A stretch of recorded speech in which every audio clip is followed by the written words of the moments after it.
Hey guys, so I don't know if you can tell, but I got a new microphone and I also got a swivel chair. Ain't that nice? And I also think I got like 1,000 subscribers or something. Yeah, no big deal.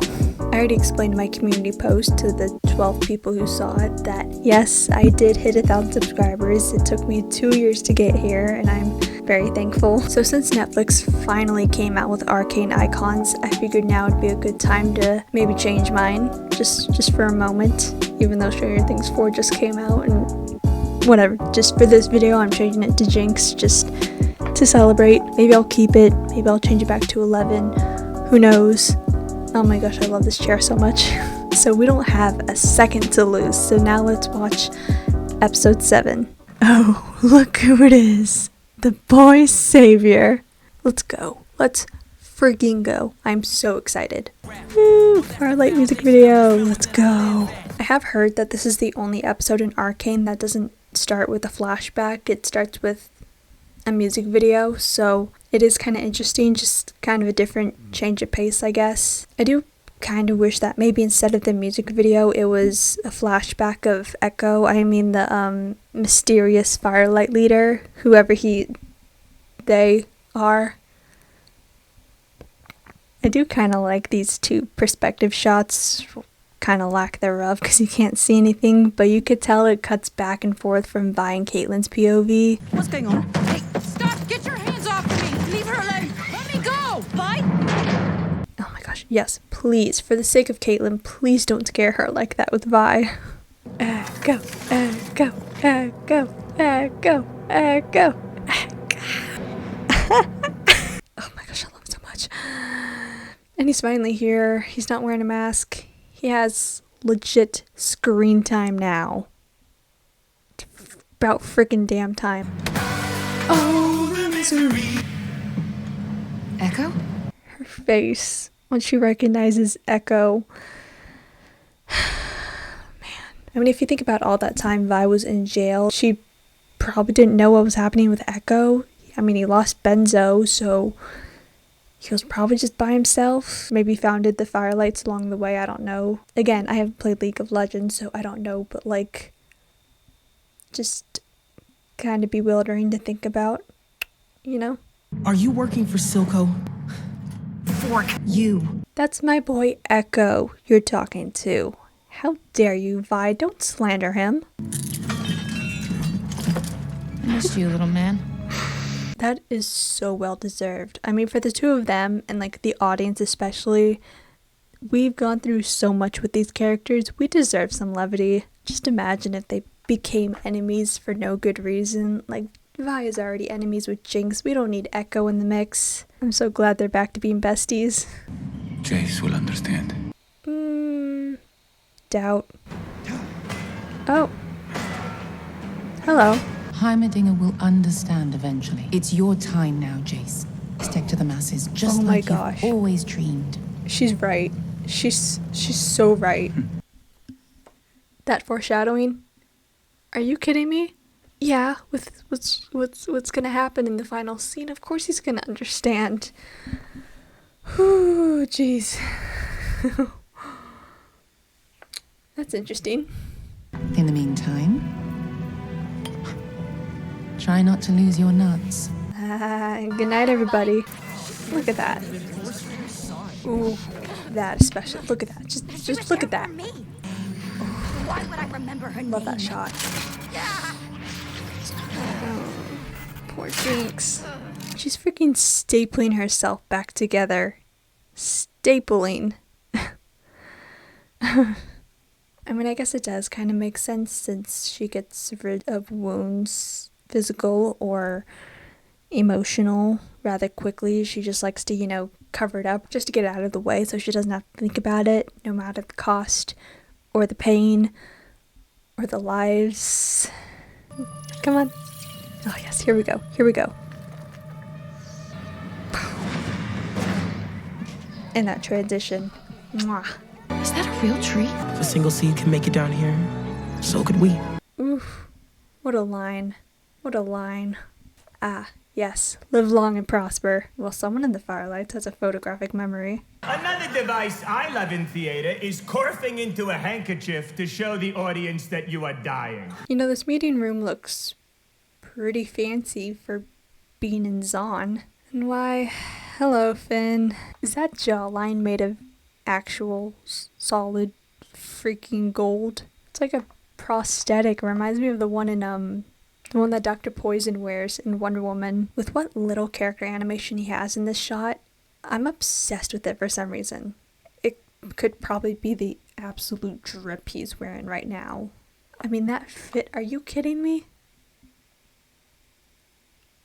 Ooh, that's such a nice reveal. Ooh, he is really out here choking these people just to prove a point. Why does she kind of look like Harley Quinn? I'm trying to keep it together. Dude, you can't. You know you can't. Honestly, just resisting it probably makes it harder, right?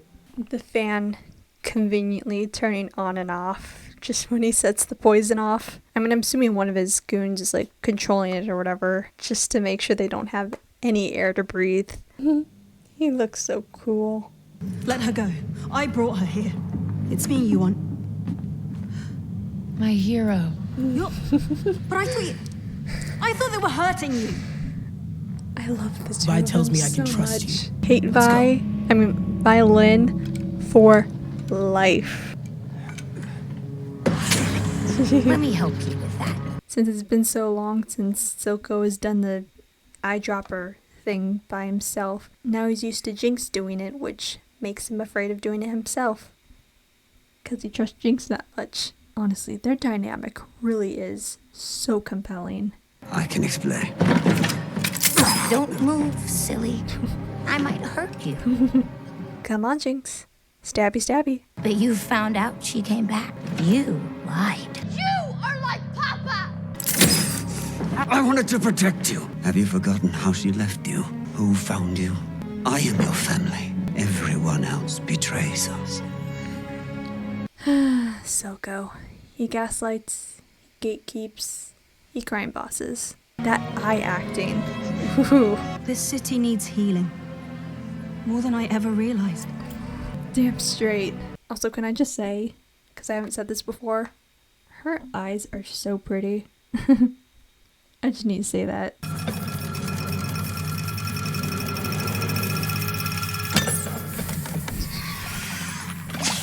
He's smart. He's smart. Her braids dangling in the wind. Love that. Don't get yourself killed. No promises. Jeez.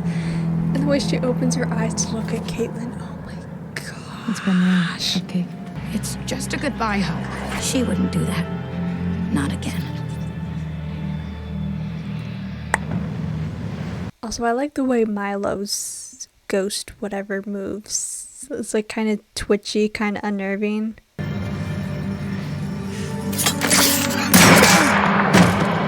Oh, Marcus, how could you? The firelights. Also, I noticed how with such a big spotlight that is, you can see the shadows behind like parts of the gun that Marcus is holding. Like, it's such a tiny and fine detail that most people won't notice, but I'm so glad Fortiche did it, because it just makes the show more realistic, I guess, just to show how much work they put into the series. Awe-inspiring.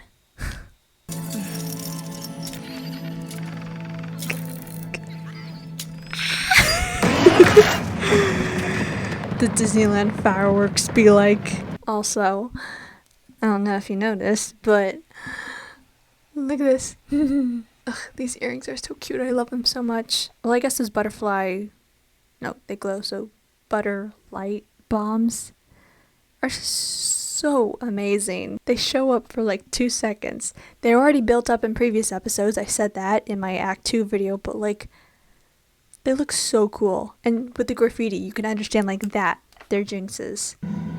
Good thing he's wearing a bulletproof vest.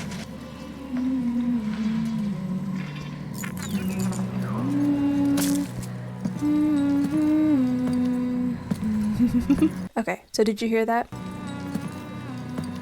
Okay, so remember back, like all the way back in my Act 1 commentary during the first scene, I noted this little motif that I really liked that I was going to talk about. Yeah, I'm talking about it now. Basically, the motif is called Dies Irae, which is Latin, and it's from this old Gregorian chant called the Day of Wrath, or Judgment Day, kind of whichever, I guess. And it's basically about how God is gonna make his final decision on whether or not he should save or destroy all of humanity.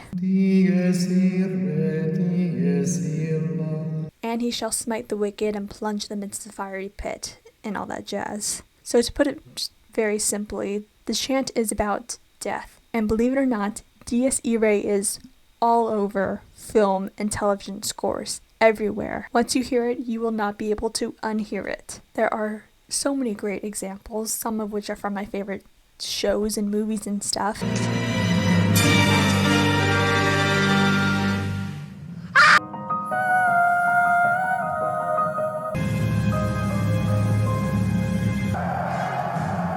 Prepare to fight. If we die... Flashlight.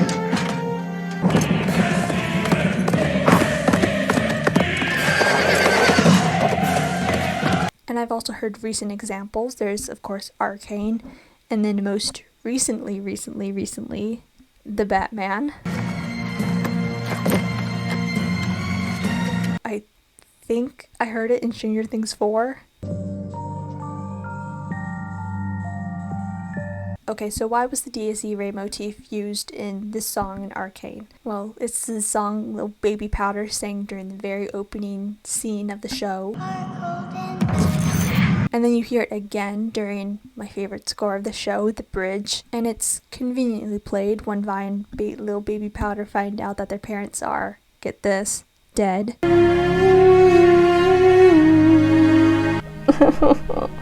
And since then I've heard the motif pop up occasionally throughout the show. I have kind of hinted at it during all my past videos, if you were listening closely.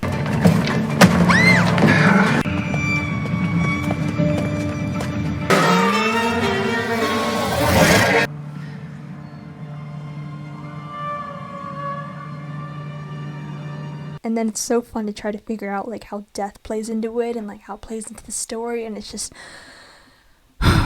so from my understanding, the motif has become synonymous with Jinx, Powder, whoever, basically to foreshadow when death is coming or if Jinx killed someone. This is such a long tangent, I'm sorry, but like this is one of my absolute favorite parts of this show and no one talks about it. And then during this scene when her better light bombs go off, that obviously killed a bunch of people, and now she's walking up to the bridge in that amazing entrance, humming the song, as if she's aware something like this happened very similarly during the opening scene of the show when, you know, she was a little girl. But I also love the shot itself because you just know it's Jinx from her combat boots and of course her two very long braids. But I also love how she squishes the butter light bomb with no second thought because it's no use to her anymore. During that first scene we see an enforcer kill some helpless civilian, but now in this scene, what is she doing?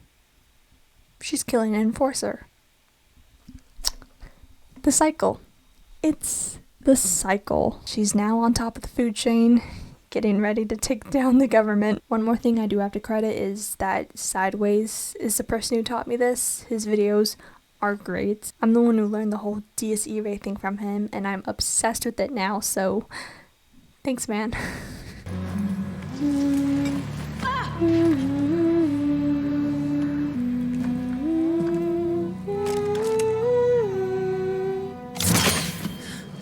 Oh damn. Just too good. Too good. Wait, so if the bomb was on Marcus's gun, which he was holding, does that mean his arm was blown off? I mean, it has to, right? Oh, it did. Oh. I never noticed this. Whoa. I mean, I just figured it did, but like the brightness was a little too low for me to notice, but like, yep, there's just about nothing there. Now the real question is, where'd it go?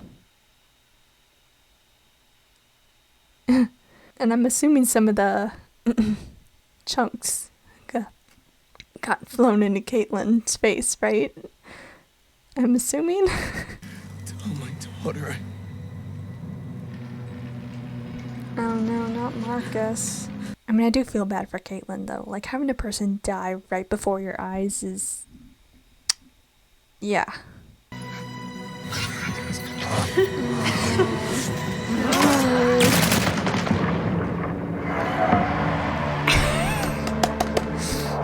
Echo. Echo. My man. My man.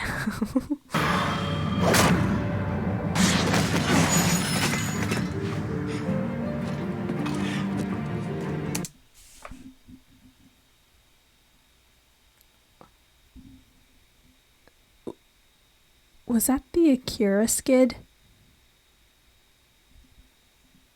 Was that a homage to the skid from the influential anime film Akira, whatever? I mean, yeah, you do see it a lot, but like, it is cool to see the different iterations. And just after Vi said she wasn't gonna leave Jinx. That sneer. Oh, look who it is. The boy's savior. You guys ready to witness something epic? Let's go. Let's freaking go.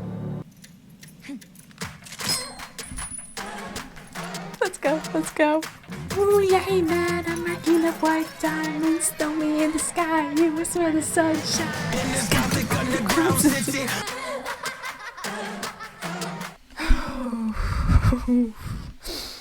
Where do I begin with this scene? What were once two friends as kids, playing a game, now fighting to the death as young adults. It's just so sad to see how this war and just all of this stuff going through their childhood, how it just... And this song especially, Dynasties and Dystopia, it's my favorite song on the show. Oof, what a banger. Underground utopia, dynasties and dystopia. I can't really do this scene justice. Everyone else has talked about it, and they know how amazing it is. Just the fact that the fight itself only lasts a couple seconds. Mere seconds. And then of course Echo just bludgeoning Jinx. Jeez. And he said powder still wasn't in there. Please. I do really like how they do an extreme wide shot of the bridge for those types of explosions. Just makes the explosion and impact itself a little ambiguous. I kind of like that.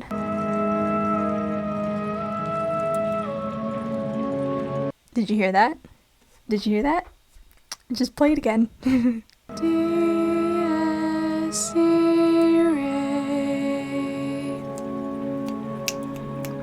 What am I telling you? What am I telling you?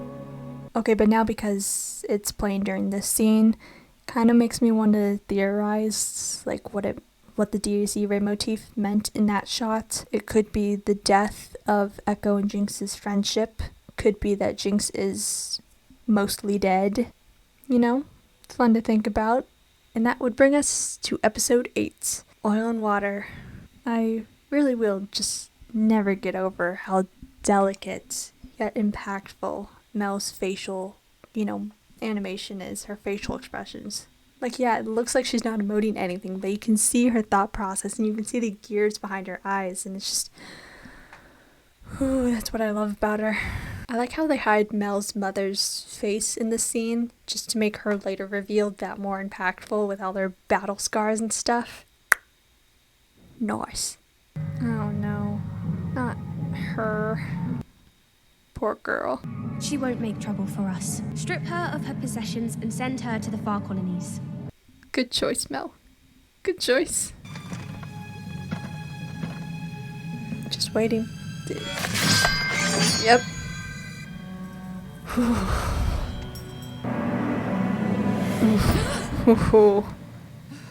That match cut of the necklace in blood, which turns out it's a painting. So many wonderful itty bitty little details in this series that I love so much. And I mean, the cinematography with it moving with the beheaded head. as if each one of them are synced, moving at the same time. The synergy. The synergy. Ooh, that's a big word I just used there. Kind of, right? Oh, the misery. Oof. It really was such a massacre. Such a bloodbath. Oof. Me too, Jace. Me too. See? What am I telling you?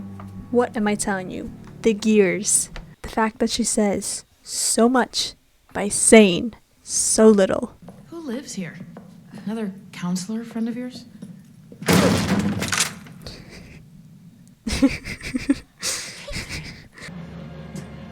She won't die, Doctor. She can't. It was a wise flying walrus who once said that what Jinx and Silco have is a loving relationship, but it's not a healthy one. By the way, check out that video of his, it's really great. You aren't the only one dissatisfied. Of course he has an F on his lighter. Of course he does. A simple yes or fine would have sufficed, but the fact that she returned the exchange as a way to say yes or fine instead of actually saying it, oof, what can I say? Show don't tell. See? Look at that. It's a better reveal. Look at that oh so subtle dolly zoom. We love to see it. It's a fact. Weapons can't be unmade and they are always used.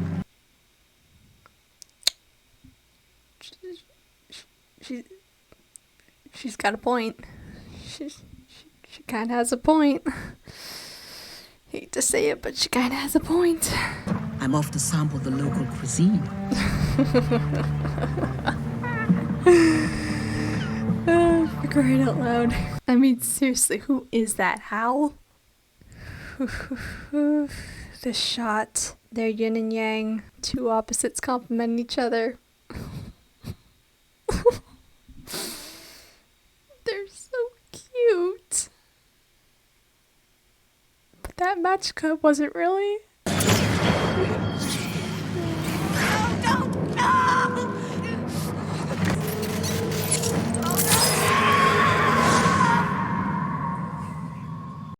You can't not feel bad for her. She didn't ask for this. Yeah, I know she's the one who set off the grenade, but like, I don't think she didn't mean this. Okay, I just want to talk about this for a second. So, if you haven't guessed, one of my favorite things about the show is not just the animation, not just the score, not just the cinematography, not all the other things that I like. It's the relationship between Powder, Jinx, and Vi. Two girls, two sisters who got torn apart by just the realities of their world and having to battle it out as they're older is just so compelling. And can I just say that I think the reason why I love it so much is because it reminds me heavily of, get this, Moses and Ramesses from The Prince of Egypt. I mean, it is quite similar, except Moses and Ramesses grew up like brothers. They weren't actually siblings. But again, both relationships and dynamics are just so compelling, and that's why I love them so much. And that's kind of why, like, sibling rivalries are one of my favorite, not tropes, I guess, but, you know, literary devices, I guess. I just love how later on they ask themselves and each other, you know, the what ifs and the What could have been? if you will. Silco and Vander's is pretty much like that as well. In Silco's eyes, Vander betrayed Silco, and Silco's, you know, like, You who I call brother. how could you have come to hate me so? It's just top tier writing, I gotta say. And it only gets better, especially with the finale. Like this. Get away from her. That moment of levity, for only a fleeting moment. That's what Arcane's all about, after all. Are you Counselor Heimerdinger? It's just Heimerdinger now. As it should be. Just you wait. Just you wait. Also, if you told me during my first watch, during the beginning of this episode, the beginning of the Act 3, the beginning of the series, and you told me that Heimerdinger and Echo were going to team up, I wouldn't have believed you. But now, they are such a great duo. I can't wait to see more of them in season 2. It's gonna be great. Ugh. Jeez, why is she doing number 17 to the camera? It's so literal, but I love it. Top side and bottom, oil and water. That's all there is. What about us? Do yourself a favor, Cupcake. Go back to that big, shiny house of yours and just forget me. Where did I go wrong? I lost a girlfriend somewhere along in the bitterness. If someone can make an AMV of Violin with the song How to Save a Life by The Fray, that will add like 50 years to my lifespan, I swear. Those 2D water droplet effects. Beautiful. He is gonna lose himself to the shimmer, but like, this is pretty damn satisfying. This is such a cool tracking shot! And the fact that it's this tracking shot of Victor outrunning the boat in the background, love that. This is pretty much Victor's What's Up Danger scene from Spider-Verse. Except it's not gonna end well pretty soon. Run away, Sky, run away.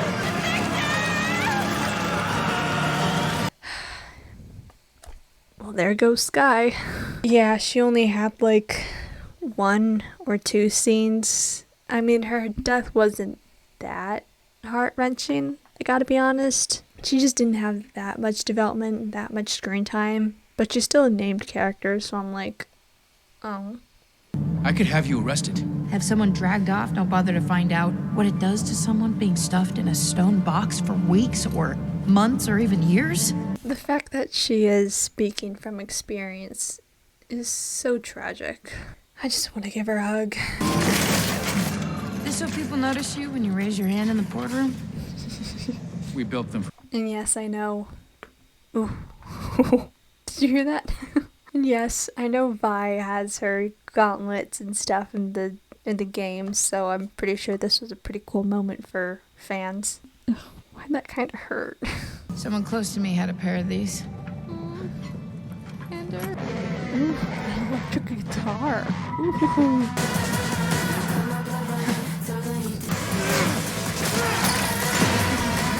You can really see just how bone-shattering that was. I love when they do frames like those in the show. I will never get enough of this series. I wish I could do more commentaries on it, but this is the last act. I could probably do video essays. Not the ribcage. I really do love the fact that the reason why Vi took the gauntlets as her weapons is because of Vander. Oh. No, not the kid. Oh, jeez.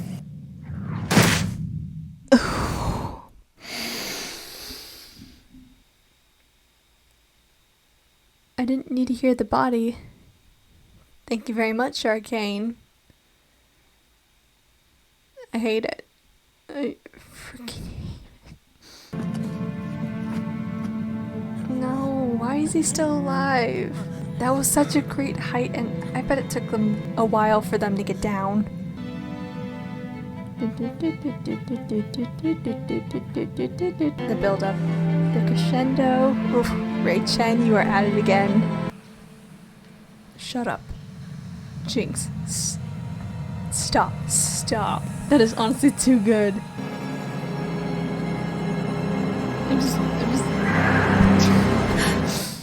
It is just too damn good. Oh my gosh.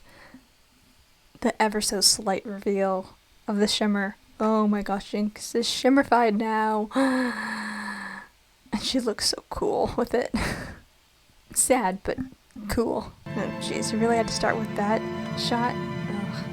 Alright, but now we are on the final freaking episode. The monster you created. I can't sing it that low of a register of stings, so I am so sorry. You ripped out my parts. And I'm not ready.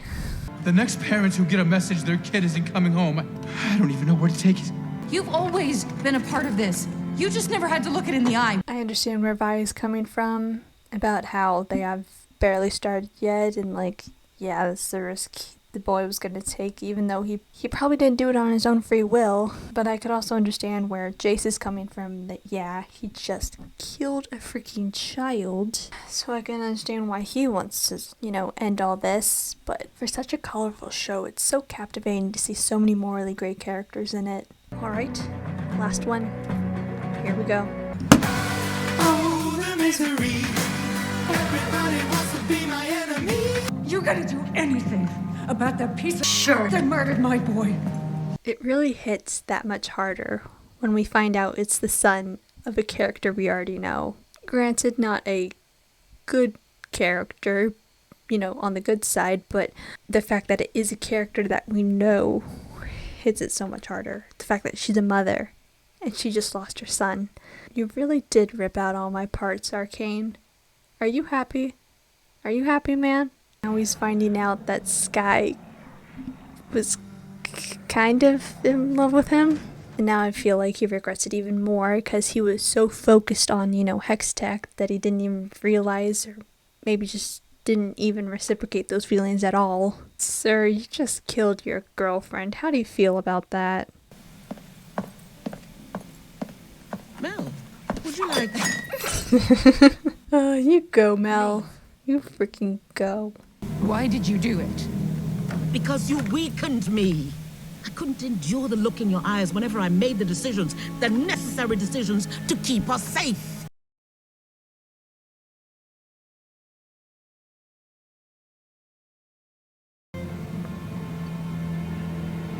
Am I interrupting?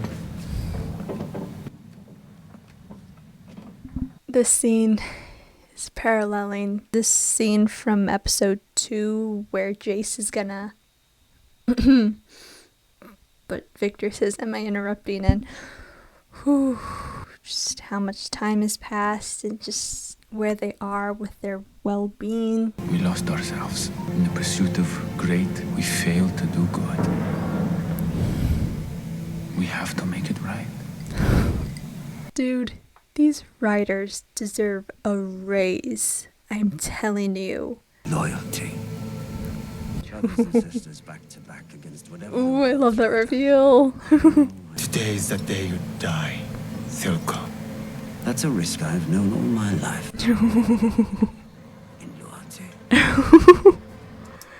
Hang on. Before I just want to say, I love Silco's body language in this scene. How he is so hunched over. Just completely weak and vulnerable and just kind of give it up, I guess. And if I recall correctly, this is the first time Silco hasn't been, facing toward the window away from the office door, because that kind of shows his power, I guess, or whatever. So this is the first time where he's on his, leaning on his desk, just completely, yeah. Ooh.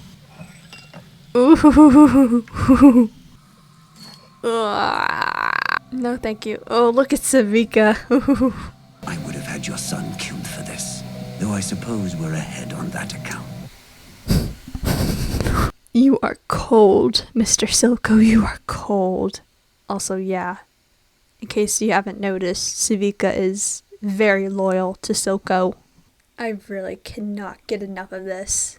Oh my gosh. I really do love how the techniques are similar to Spider-Verse, the combination of 2D and 3D. But where Spider-Verse, each frame looks like a comic book, each frame of Arcane looks like a freaking oil painting. Just love to see it. Every frame's a painting. Get me Jinx, and I'll give you your nation of Zon. I love the use of that sun glare in that shot. Oof. Even though the show is so stylistic, I love how little background stuff and effects are realistic. That sun glare was amazing. I can't believe they recaptured it that well without live action. Oh, it all makes sense now, brother. He's finally realized it. I can't believe Echo vandalized that statue, SMH. Is there anything so undoing as a daughter? Jinx, you got the wrong idea. No! Okay, but this scene, the fact that there's a statue of Vander, The fact that his pipe is, you know, lit up, I love that. Everyone, out. I love how the bartender doesn't even exit the bar. He's just like, all right, I'm out. See ya. I really like the glitchy, not really glitchy, but just the editing of those couple shots. It's kind of like the actual film strip got ruined, so that's kind of like the imperfections of it and stuff. Well, it's not really glitchy because that's kind of more saved for Jinx, but it does kind of give off those vibes, and I really like it. Well, your guard needs work. Oh, Vander. That's my girl.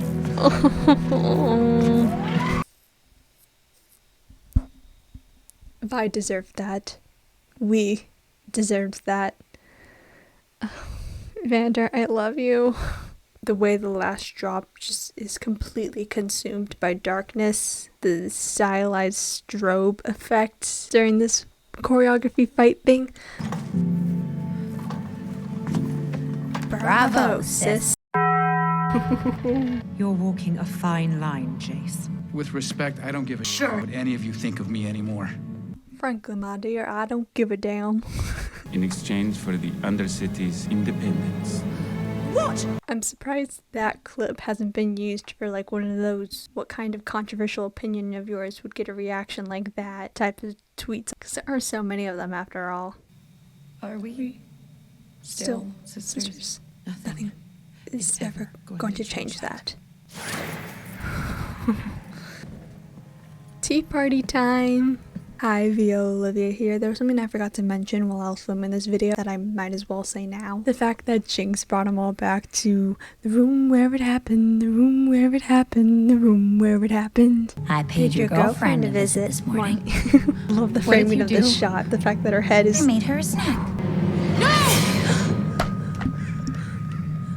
Sheesh. I'm not that crazy. You know what image flashed in Vi's mind during that? The shot of Caitlyn on her bed. If they don't become official in season 2, what am I gonna do with my life? Also, I love the fact that Jinx painted her nails on Vi's gauntlet. Hey, Caitlyn. How'd you get those scars? Where should I sit?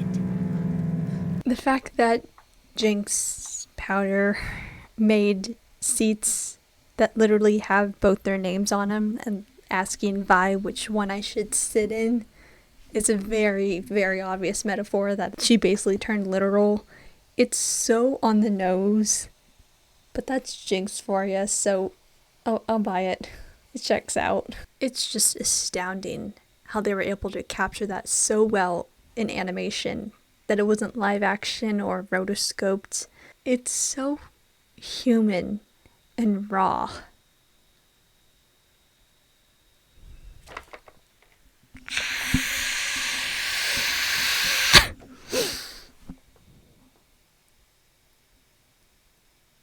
No words.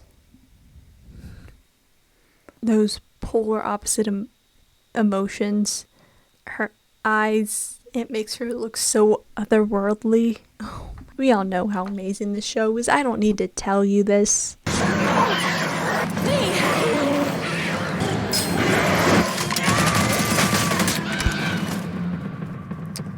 Who did she shoot? Whoever did she shoot? Oh. Okay, but one actual like serious detail I forgot to mention that I thought was really sad and cool, I guess, was the detail of Jinx reacting to Silco when he's, I think, cocking the gun or something. At this point, she's so conditioned to just fire, weapons with no hesitation that when she hears the cock of a gun, she thinks it's for her. It's like at this point, it's like some primal animalistic instinct for her that she just shoots first and just doesn't really ask questions later. Okay, now back to the video.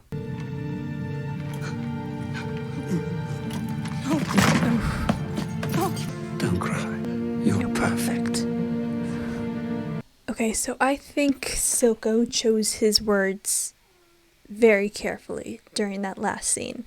I don't know if it was intentional or not, but he chose his words very carefully. If he lashed out to Jinx during his final moments, being like, "What have you done to me, you monster," stuff like that, and died, it would have made Jinx completely go back to the powder persona. I feel like it would have made her feel like she had to be dependent on someone, so of course she would have come running back to Vi, making her into powder. But since Silco said, "You're perfect, just the way you are," in other words saying, "You don't need me, you're fine when I'm gone," that's what made her fully turn into Jinx. You know what I'm saying? For the sake of the story, do I think she should be in the Jinx persona? Yes. It makes it way more compelling and interesting, and we'll see how it goes to season 2. But for the sake of the characters, I just want her to be powder again. What can I say? What could have been? R.I.P. Silco. He gaslit, he gatekept, he crime bossed.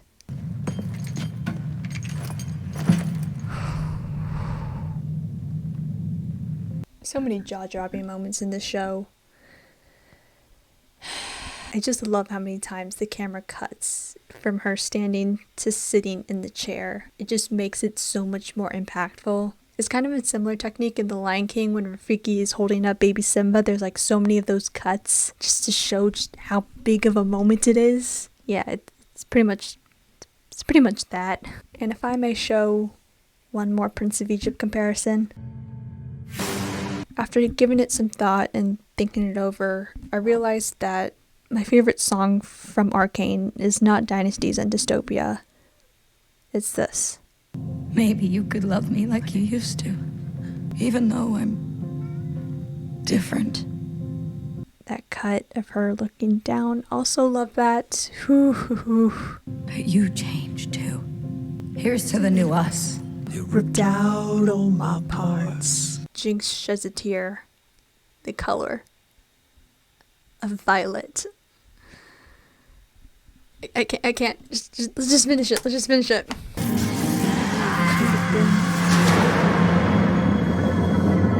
Again, look at these frames. Look at these frames. The way the build-up is so powerful. Her tear just...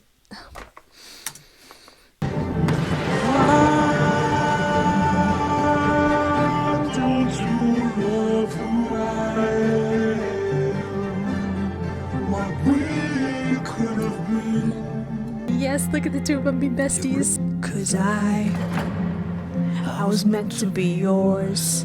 Oh no, they cut out the best part. The violin solo. How could they? It's like a minute long by Ray Chen and it's freaking sensational.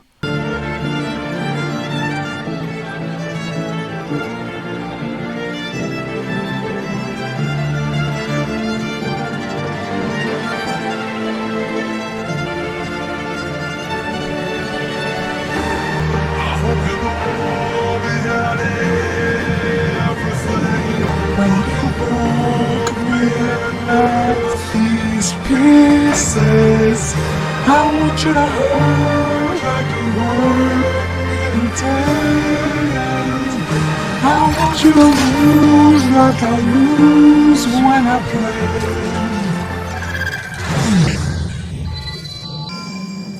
What could have been?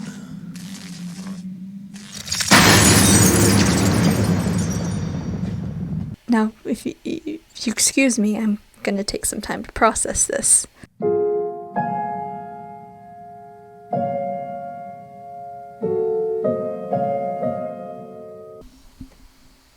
Chaps, what are you doing? He's vibing, I guess. Best not bother him. Okay. I don't know if you know this, but ARCANE, it's pretty decent. I think it is. You know, it's pretty good. It's fine, I guess. It's a show. It exists. Whatever. Totally not looking forward to season 2. Totally not looking forward to how Vi and Jinx's thing is gonna work out and whether or not Vi or Caitlyn whether or not Vi and Caitlyn are going to be official. No, not at all. Nope. Trying to think how long I have to wait for season 2. I don't think 2023, but like maybe late 2023 at the earliest. Yeah, 2023, 2024. Oh, geez, that's so far away. And then I'm also waiting for, you know, the Spider-Verse sequel and the Batman sequel on top of that. So much I have to wait for so long. But at the same time, I am really looking forward to all of them, so I can't wait. I don't know what else to say. Arcane good, I suppose. Yeah, I'll just wrap it up because my phone's about to die. So, thank you again for 1,000 subscribers. I very much appreciate it. The video, my 1,000 subscriber special video, will be up eventually. Just maybe like a couple weeks after this video because my life's kind of like that at the moment. So if you enjoyed this video on Arcane, and if you like animated stuff in general, please comment, like, and subscribe for more movie commentaries and reviews and video essays and whatnot. I'm trying stuff out, and I'll see you later.